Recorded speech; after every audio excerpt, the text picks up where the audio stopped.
aici pe cazare. Puteți uita. Mergem imediat la plaja ABBB, că nu știu cum se numește. Prima oprire aici la Banana Beach.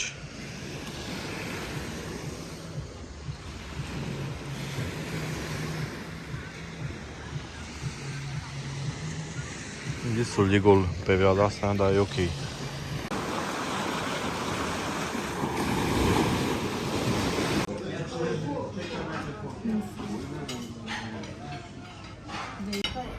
Am venit aici să mâncăm la, nu știu cum se numește restaurant, taverna asta, restaurant, mă rog. Da, să vă arăt cine a luat. Aici avem o pizza micuță și eu mi-am luat o musaca.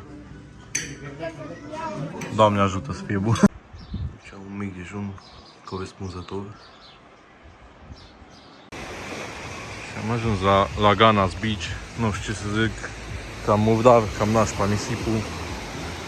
Nu prea ne place așa mult. Ne mai gândim dacă rămânem.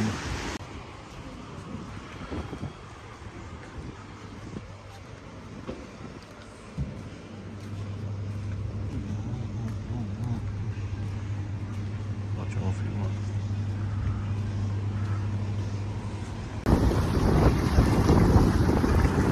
Ne-am plimbat cu băcuța.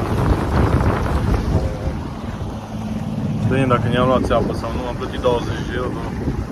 Dar nu știu dacă ne duce unde am vrut eu. Vedem.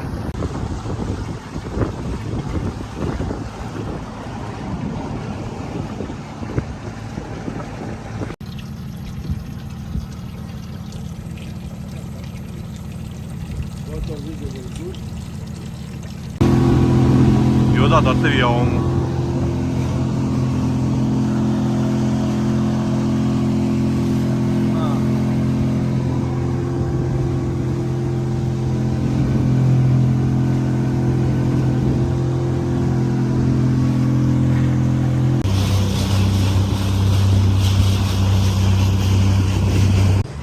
Mamă, ce fain să vede apa. Și am ajuns la peșteră.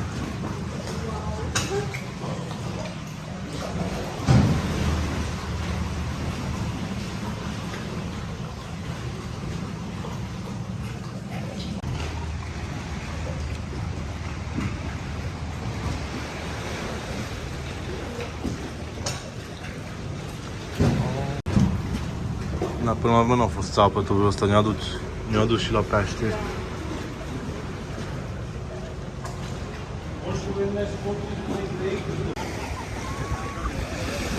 Au. Uitați-vă un pic cum e apa asta aici.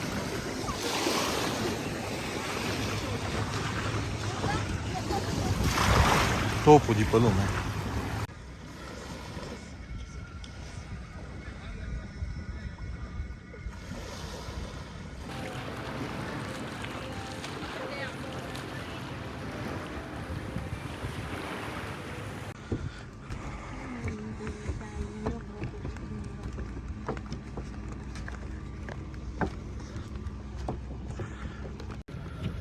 Da, măi, oameni, am meritat excursia, 20 de euro.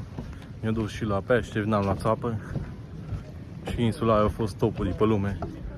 Plajele, apa, foarte faină.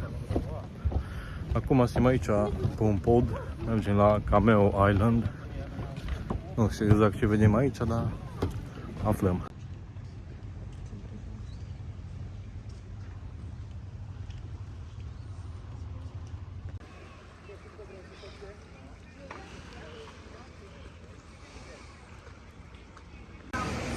Și încheiem ziua cu un suvlaki corespunzător și o bere, bineînțeles. Aici micul dejun. Doamne ajută. Da.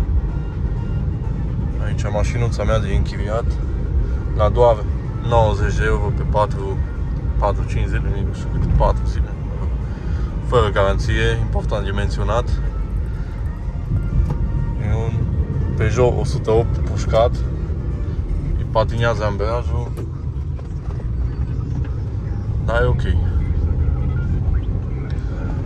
Mergem acum la... Am uitat, Navajo Beach, da. Revenim de acolo, Doamne ajută.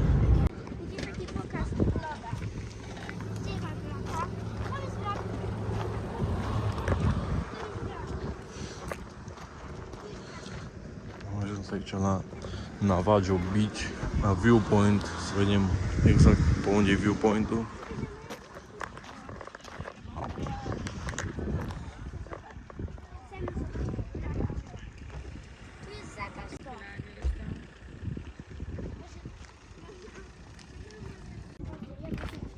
O mică cadă aici pentru viewpoint.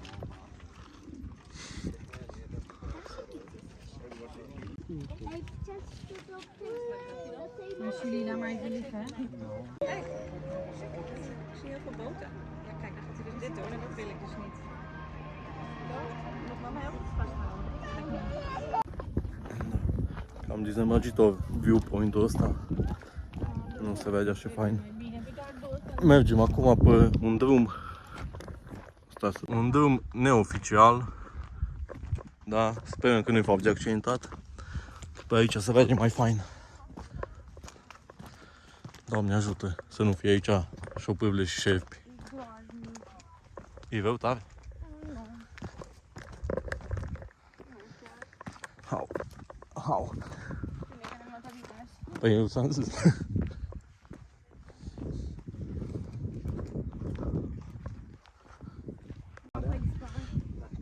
Aici nu mai simt pe turiste răut.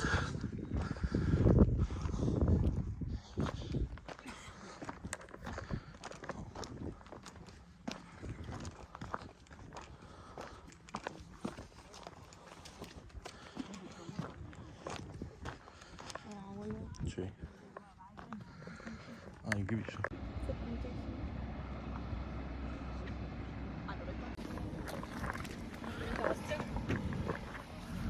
Da, deci la viewpoint-ul ăla unde e cade nu merită să stați.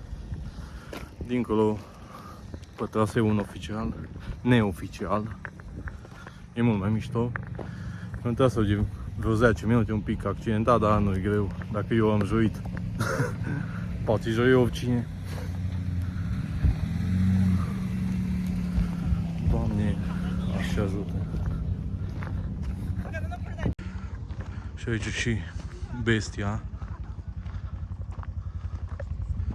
Au. Au. Au. De aici închiriatul, dacă vreți. Prețuri bune, fără garanție.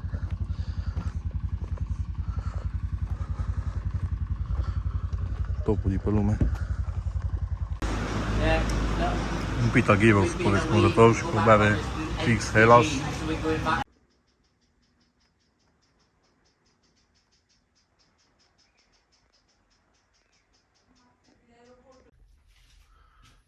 Neața, ultima zi, mi-am dat seama că era să fac o greșeală supremă, am uitat să vă prezint cazarea. Facem un room tour. Pe aici intrarea, aici avem o mini bucătărie, baia,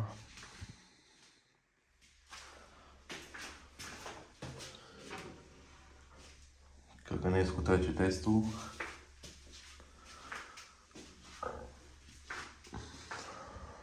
Și aici e camera. Scuzați dezordinea, dar acum ne pregătim de plecare. Facem bagajul. Televiziune.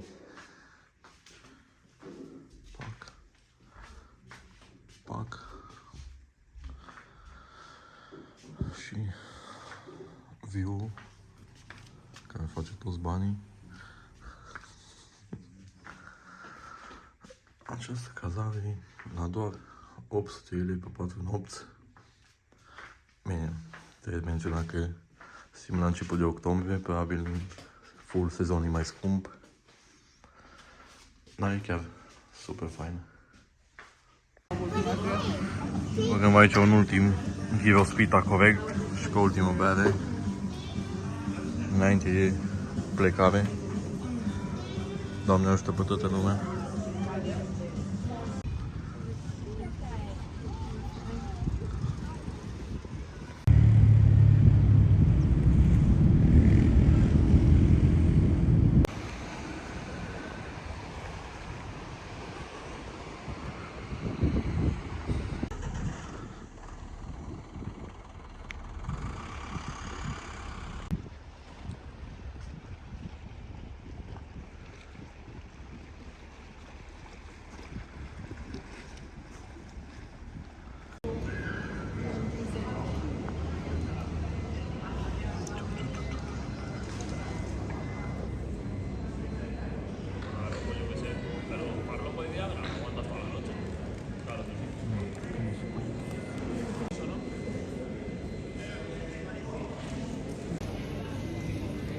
aici pe aeroport.